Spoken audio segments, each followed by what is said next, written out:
নমস্কার শ্রদ্ধেয় শ্রোতা এবং দর্শকগণ, আবারও এসেছি আমার একটি নতুন কবিতা নিয়ে। কবিতার নাম মনটা ফেঁসে কমলার দেশে।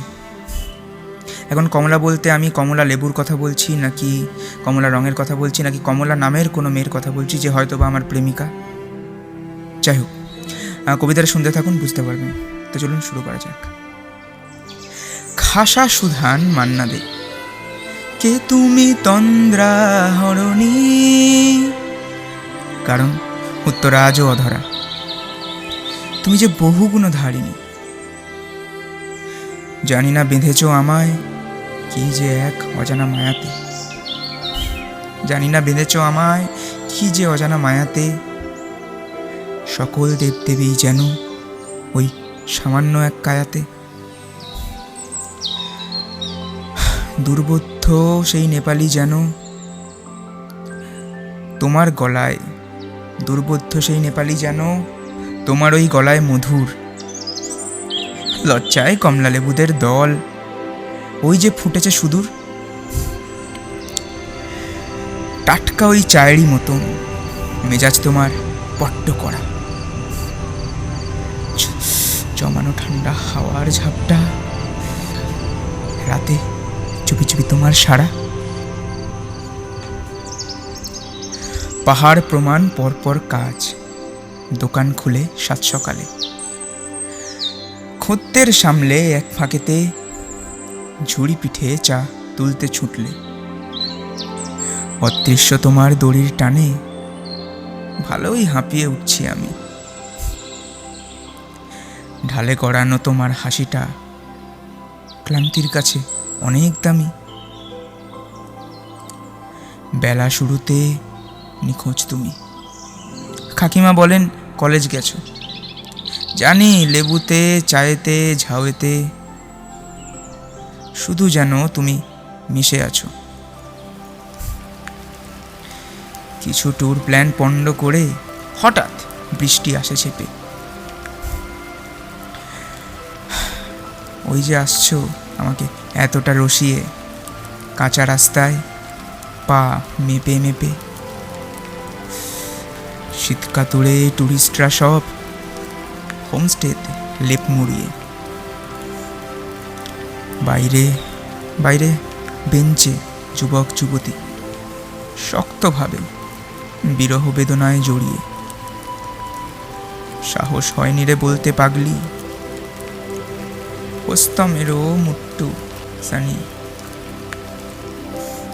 গলাটা চেপে যে কলকাতা, তবু তুমেরও দিল দরিয়ার রানী।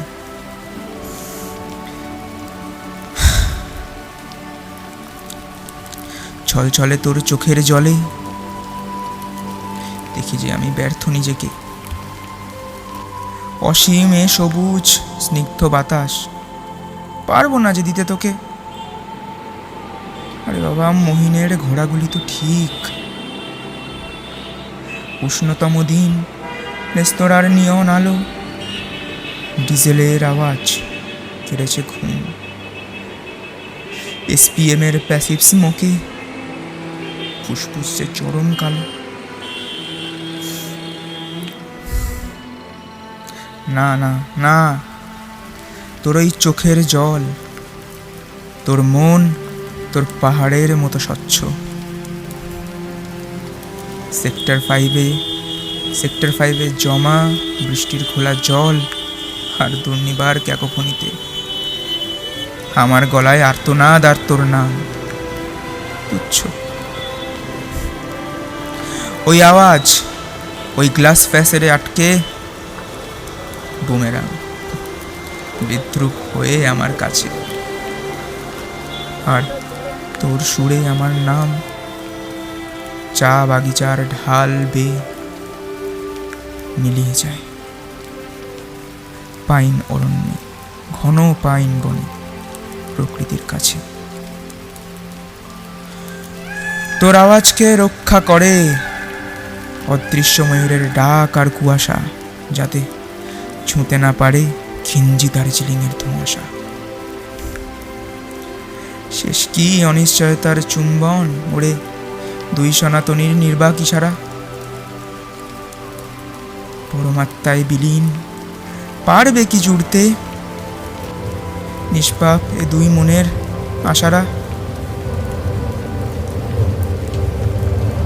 পারবে অহলধারার বৃষ্টি ভেজা হাওয়ায় উড়ে তিস্তার জলধারায় ভেসে যেতে? পারবে মোনাস্ট্রির শান্ত পরিবেশে মেশা বুদ্ধ বাণী আর মংপু থেকে ভেসে আসা ভানুসিংহের সুরে দুই নির্বোধ আত্মাকে মিলিয়ে দিতে?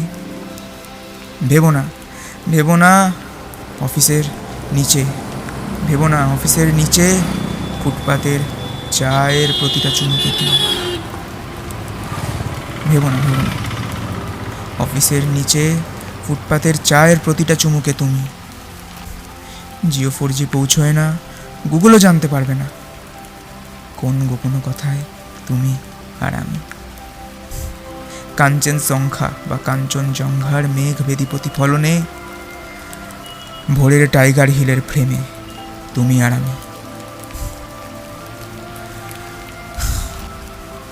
লেপচা জগৎ আর লামাহাট্টার অরণ্যে পাইন মেঘের ওয়ান্ডারল্যান্ডে পেয়েছি খুঁজে শৈশবের ক্রাশ হারমোইন।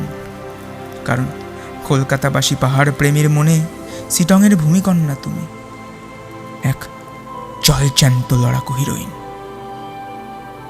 আচ্ছা, এই প্রসঙ্গে বলে রাখি, এখানে হারমোইন হচ্ছে কিছুটা অনিচ্ছাকৃত বিকৃতি হারমোইন নামটার, হারমিয়ন নামটার। তো আপনারা সবাই জানেন যে হারমিয়ন হ্যারি পটারের যে সিরিজগুলো ছিল তাদের মধ্যে একটি চরিত্র। তো ঠিক যেমনটা ওই রিক্সা থেকে রিস্কা বা বাক্স থেকে বাস্ক হয়ে যায়, মানে উচ্চারণের বিকৃতিতে, অনিচ্ছাকৃত বিকৃতিতে, এখানে অনেকটা সেরকমই। মানে এখানে বলা হচ্ছে যে আমি যে কবিতা বলছি বা কথক যাই বলুন, আমি হারমিয়নকে হারমোইন বলে ডাকতাম, ঠিক আছে? তো সেই হিসাবেই লিখেছি এবং ছন্দ মিলিয়ে এটা সত্যি আমাকে স্বীকার করতে বাধ্য হয়েছি যে সে সিটংয়ের ভূমিকন্যা, এক জলজ্যান্ত লড়াকু হিরোইন। অনেক ধন্যবাদ।